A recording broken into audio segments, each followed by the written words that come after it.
everyone, and welcome once again to another episode of Inside Scoop. And I'm your host, Stefanie Hoover. And today I'm with two friends. These are my friends, right? Everybody's friends in the industry, but I'm excited to talk to Lisa LaBruno and Khris Hamlin from RILA today. And we're going to talk about a few things, but we're really excited about an upcoming trade show that we have. So we'll jump into that. We'll talk about RILA. We'll talk about Vibrant Communities a little bit. We'll get some perspectives from Khris on this trade show, but the first thing I want to do is kick it over to Lisa. Lisa, for those that don't know you, who aren't best friends with you like I am, let's talk a little bit about who you are and what brought you to RILA and what you do for RILA. Sure. So good to be with you, Stefanie. I am the Senior EVP for Retail Operations at RILA. It's quite a mouthful. It includes a lot of areas like asset protection, supply chain, ESG, CSR. I'm so privileged to have Khris and a couple of other colleagues on the team who manage a lot of the day-to-day. And I also work directly with our asset protection community and Chief Store Officer group. Before RILA, what brought me here was really my love of criminal law and retail and sort of the combination of that. So prior to coming to RILA, I was an in-house lawyer at the Home Depot for about 10 years, where I supported the asset protection organization enterprise-wide. And before that, I was a prosecutor in New Jersey. So I'm sure you've got a lot of fun stories from your time doing those things. And that's a great background. I'm sure that is just lended itself perfectly to your role at RILA and working together with retailers. So before I dig into a little bit more about RILA, Khris, can you introduce yourself too? Yeah, by all means, Stefanie, and super excited to be back with you again, Yes. chatting with you. So Khris Hamlin here. I serve as the Vice President of Asset Protection with RILA. And, I'm almost super close to anniversarying my first year with RILA. So super excited about that. I mean, time has gone so fast. Wow. But, I have served in the asset protection capacity across the industry for a little bit, almost 30 years now, working with major companies out there, leading their asset protection organizations, their safety inventory control, and now able to bring in, what I've learned as a practitioner to be able to support the industry at large. So super excited to be in this role and being able to still go after my passion, which is creating and changing the environment in which asset protection practitioners work in and deal with concerns for their organizations every day. I think if I had to say one thing about RILA, it's definitely passionate. All the folks that I have run into at RILA are really passionate about what they do. And I love that energy. Before we move on, though, I have to say, Khris, how does it feel to be a cover model? I know. I keep hearing this. I keep hearing that the magazine has just come out. So for those that have not seen it yet, it should be on your doorsteps. But I'm super excited. Stephanie, what's it look like? I hear it's amazing, right? It's fantastic. It's you. I mean, I know I have my background picture, but it's fantastic. Your pictures turned out great. Hopefully you'll sign an autograph for me when I see you at the next show. So you got it. I think mine should be here any moment, so I can't wait. I'll have that waiting for you when I see you. Excellent, excellent. So passionate folks at RILA. Let's talk a little bit about the mission of RILA. So I know you're working together with retailers, but to what end? Yeah. So, go ahead, Khris. You want to? No, go ahead. I want to talk about the numbers. Yeah, look, what I was going to say is, you see the passion, Stefanie, because all of us at RILA, we're just so energized by the retailers with whom we engage. We've got the top leaders, not just in the AP industry, but across RILA offerings. And, just to be able to work alongside top level executives who are really good at what they do and have a really strong collaborative spirit, want to work together to solve the industry's biggest problems. It's hard not to be passionate about that, right? So, we are our members, both Khris and I and the whole of the RILA organization. We're a trade association of the world's largest, most innovative and recognizable retail companies and brands. Doesn't get any better than that. And, you know, the way this is oversimplifying, but for the folks who are not familiar with RILA or a trade association generally, again, oversimplifying, but we convene decision makers to collaborate and gain from each other's experience. We advance the industry through public policy advocacy and promote operational excellence and innovation. And so, you know, Khris and I, our specific responsibilities is we bring the asset protection community together. We identify common priority problems, right? We can't be the answer for everybody. And so, you know, we need to really focus in on those priority challenges, those persistent challenges. And we are tasked with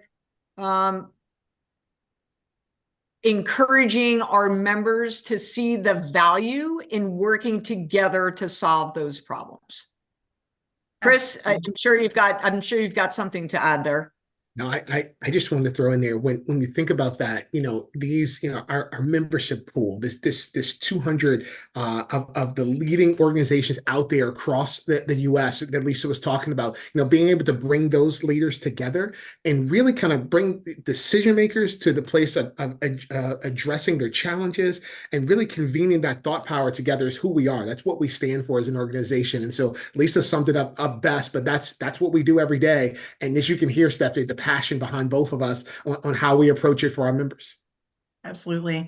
I've always been impressed. You know, I've been able to attend a few of the monthly calls for the APLC, and the turnout is amazing. Like that in itself is a miracle, because I got to tell you, I've tried to schedule, you know, meetings with leaders and LP, and it is tough to get these folks together. But that's a testament to how they feel about RILA, right? Is they come and they share, you know, they share a lot of great information on those calls. I've just been really struck with how fantastic those calls are. So kudos to you for getting those people into one place. That's awesome. Yeah, thanks, Stefanie. And look, that doesn't happen overnight, right? The APLC, we stood up the APLC when I started at RILA about 11, oh my gosh, it's longer than that. 14 years ago. And so, you know, they've really developed such a wonderful rapport with each other, and an underlying sense of trust across the entire group. And they respect each other's perspective, and they recognize that the answers don't lie solely within, you know, themselves, you know, individually, and that they're better together. Right. And so they've always been a collaborative group. It's only been accelerated by the struggles that they've had to endure over the years. Right. So take COVID.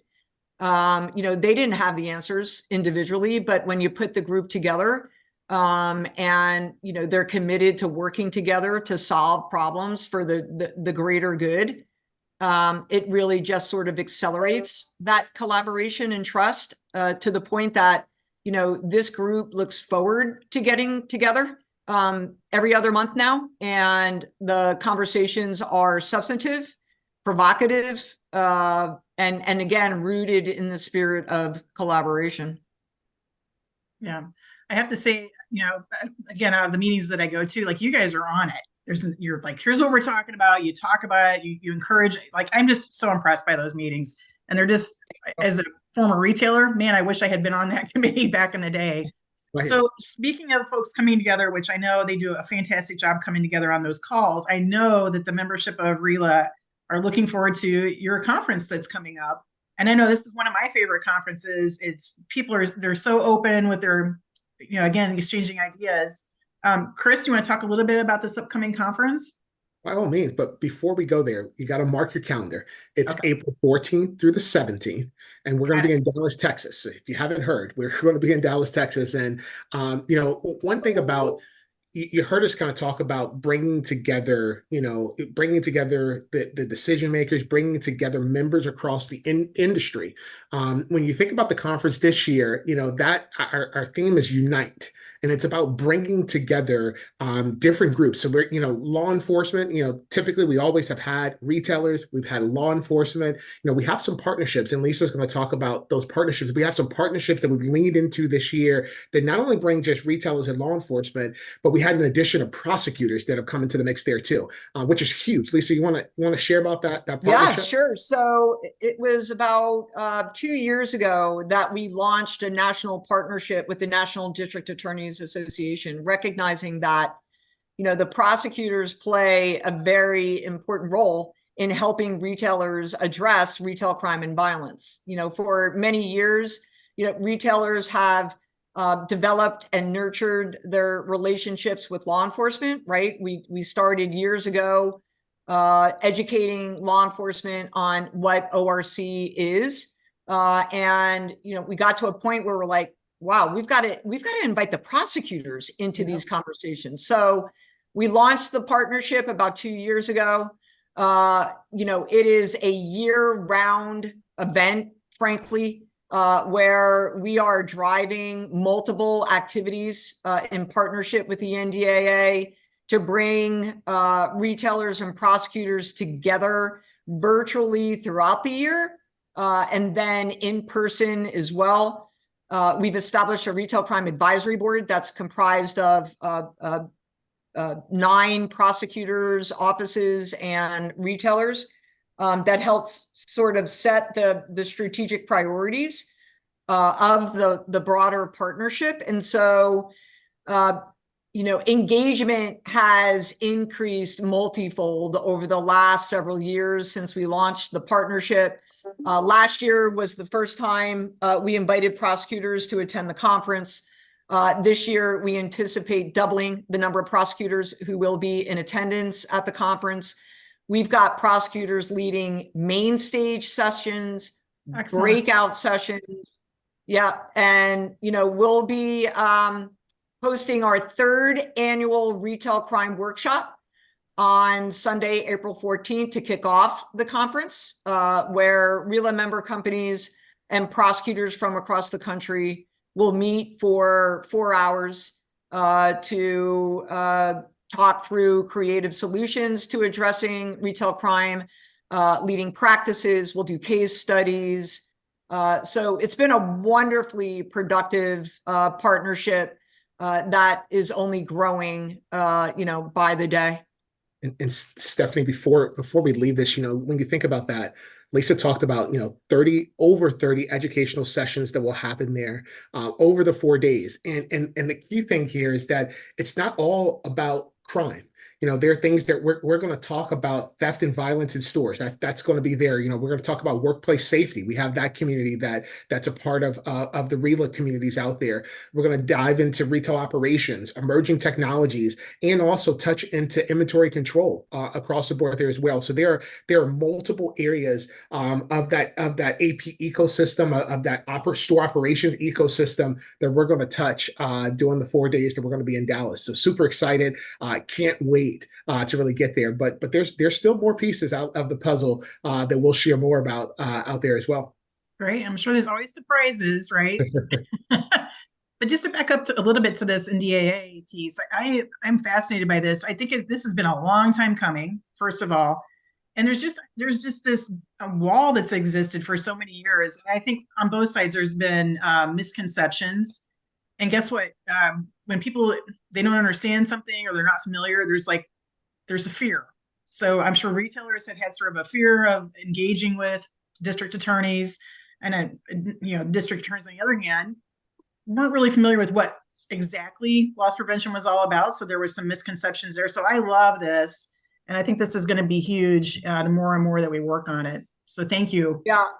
I agree with that, Stefanie. And it really is the fear of the unknown, right? And what we've seen come out of the partnership with the NDAA and all of the activities that we're leading is that once the prosecutors and retailers come together and really understand each other's challenges, and more importantly, their respective commitment to working together to address retail crime and restore vibrancy to communities across the country, It allows both parties to sort of let their guard down. You know, what we like to say is finger pointing breeds complacency, right? So there is no finger pointing in the work that we're driving between retailers and prosecutors. Prosecutors don't get to say, hey, retailers, you're not doing enough, you know, to address the problem. And retailers don't get to say that to prosecutors, right?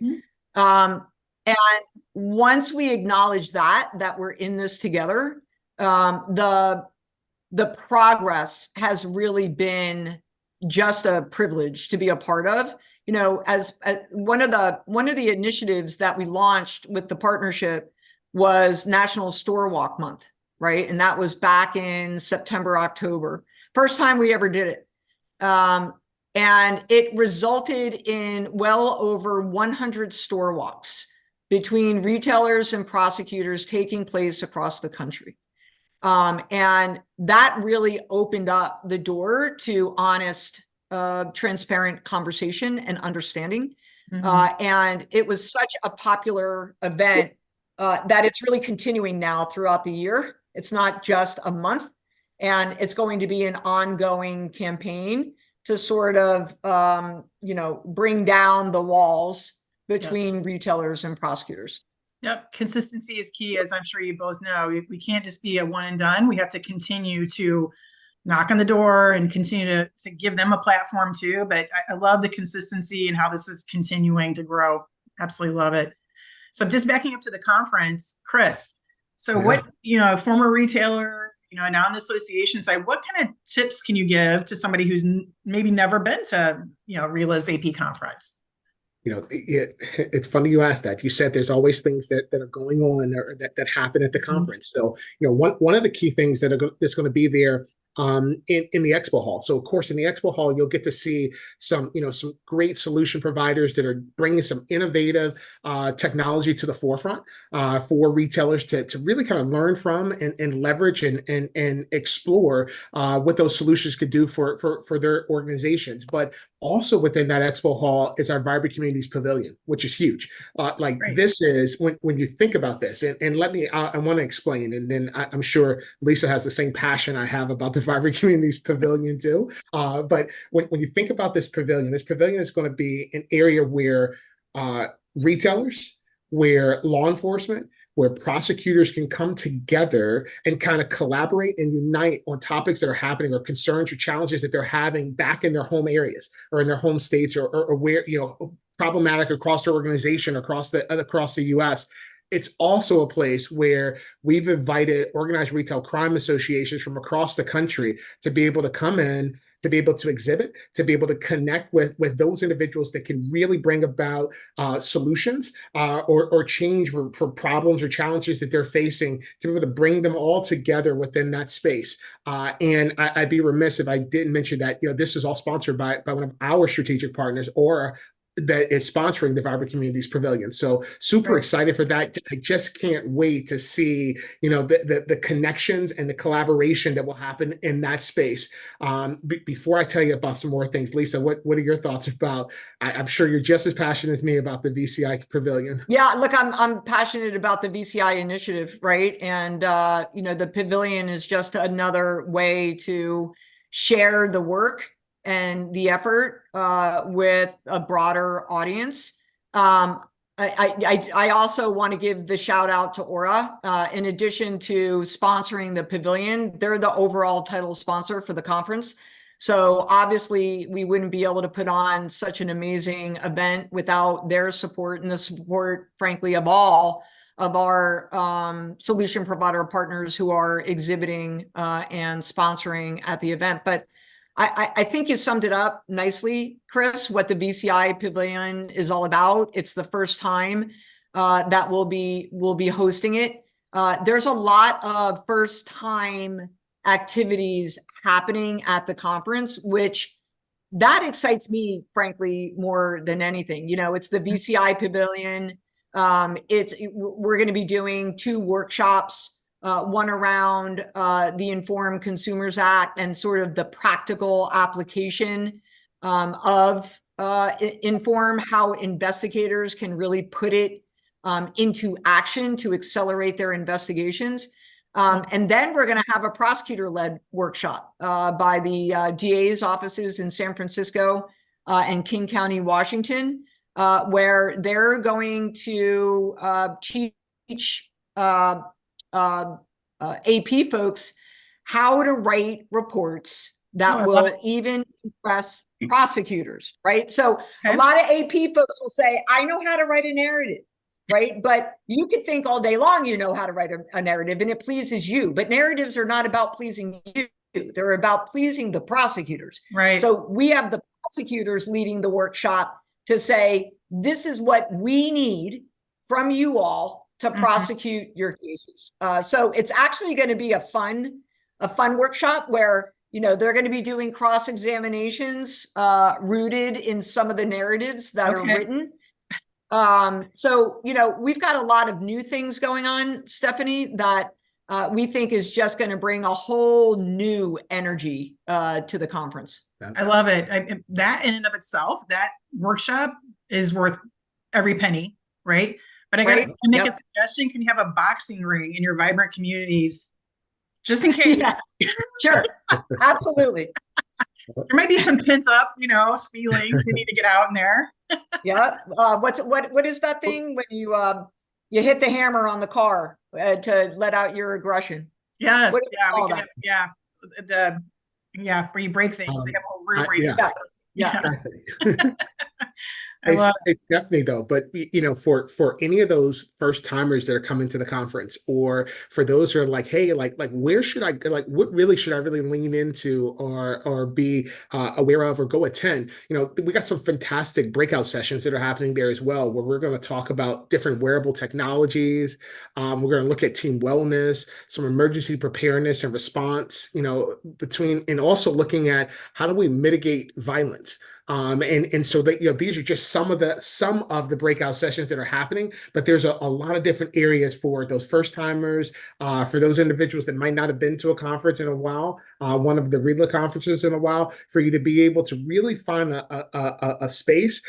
You know, this is where you kind of break away from your peers. You get a chance to network with other practitioners across the industry, and then also get to really sit into some compelling content that's been curated just for the asset protection and workplace safety communities. Yeah, and you know what content I'm actually really excited about, Khris?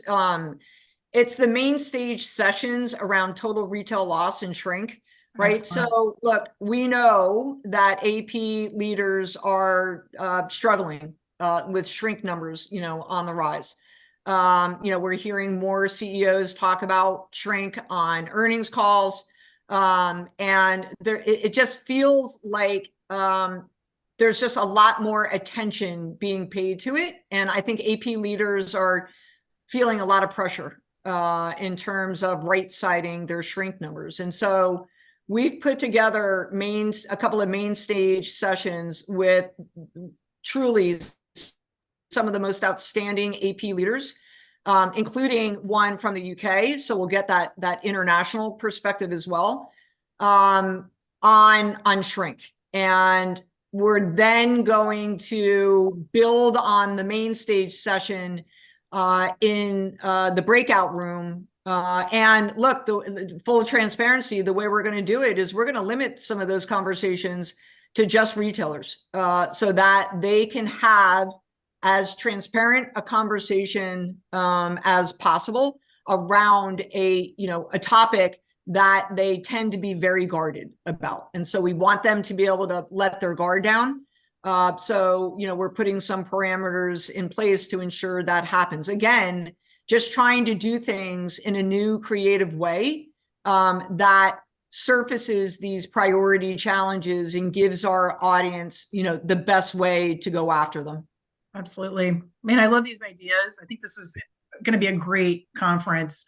You know, I'm just thinking about things that I did to try and meet successful when I went to trade shows. Definitely, like, don't schedule calls during the show and during the conference. Go take advantage of all the sessions. Ask questions in the sessions, right? Don't be a wallflower. Go meet people, introduce yourself, and wear comfortable shoes. Like, that's always my biggest tip. It's like, wear comfortable shoes and come out of your comfort zone. Yeah. Yes, Khris. Yeah. that point, I think, is the most important. You want to talk to that one, Khris? Yeah, it's just like come out of your comfort zone. Like this is the place. We've all three of us have said this. Like networking is so critical. And so this is the place where you come out of your comfort zone. You detach from those people that you are with every day, and connect with people that you might not have never met before. This is you're going to have a huge population of people that thought leaders, innovative resources out there to be able to really come together and come out of your comfort zone. I think Lisa said this earlier this week. She said, like, this is a no judgment zone. Like, this is a place for you to let your hair down, get connected with somebody, learn something, but be able to build and network and grow. Excellent. Yeah, I was making the Planet Fitness analogy, Stefanie, saying like judgment-free zone, right? Like no question is a stupid question. You're not going to look foolish if you go up to a stranger and just introduce yourself, right? We tend to default to our people, right? Like if I walk into a room and I see you, Stefanie, in a sea of strangers, I'm going to default to go up to you, right? But it's because you love me, Lisa. Well, I do. But we've got to resist that temptation to just hang out, with our friends. The AP industry is a very close-knit community, right? But we've got more to learn from the folks we don't get to talk to every single day, right? So we've just got to feel confident and self-assured enough to be able to extend a hand to folks that we don't know and leave particularly our internal colleagues who we work with every day, leave them in the dust and go find new friends. That's it. I love it. That's my takeaway. Leave your friends in the dust. Yes. Yes. Find new friends. Yes, find some new ones. Well, I'm super excited to go see you guys in Dallas. And Khris, putting you on the spot, what's the date again? It is the 14th through the 17th. And it's of in April. in Dallas, Texas. Dallas, Texas. And at the Gaylord there, which is always Hotel. Fantastic venue. So looking forward to that. We're kind of coming up on the end of our time. Anything else you guys want to add? Just one thing for law enforcement who's listening to this podcast. I mean, there's an exceptionally sweet deal for our law enforcement partners to attend the conference. We certainly recognize the incredibly difficult job our law enforcement partners have day in and day out, and the very tight budgets on which they're operating. So for just $299, law enforcement can attend the RILA conference, which at this point is about a $900 discount. So really just first a shout out to our law enforcement partners. We appreciate everything that you do day in and day out to keep our communities safe. And we'd love to see you in Dallas. Absolutely. Khris, anything else? That's it. That hit the nail on the head. Just just really kind of solidifying, that unite and bringing everybody together purpose. So yeah, I'm excited about this unite concept. Love it. Looking forward to all the different workshops and the pavilion. So I will see you guys in a few weeks. And thank you so much for joining me today. This has been a fun conversation, and it was great to see both of you. And hopefully we talk again soon. Sounds good. Ditto, Steph. Thank you. Thanks.